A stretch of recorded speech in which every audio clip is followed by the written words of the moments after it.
ఉన్న వాళ్ళు మాత్రం యాపాకు, గోరెంటాకు, వంట కలుపులాకు, గుడ్డ వేసుకోకపోతే పర్లేదు, వేసుకున్నా పర్లేదు, వేసుకోకపోయినా పర్లేదు.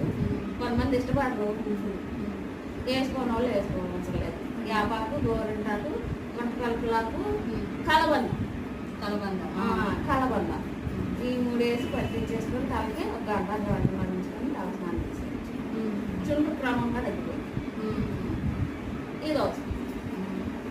కొంతమందికి తెల్ల చుట్టూ పెద్దవాళ్ళు కలర్ వేసుకోవడం ఇష్టపడిన వాళ్ళు ఏం చేస్తారంటే ఇట్లాగే గోరంగా ముట్టుకొని దాన్ని పట్టుకుంటే చుట్టూ కలర్గా కొంచెం మృదువుగా ఉంటుంది. డై వేసుకోకపోయినా చక్కగా అందంగా కనిపిస్తుంది అనమాట.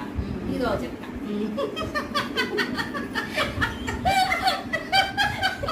చెక్కలన్నీ వదిలే ఒకేసారి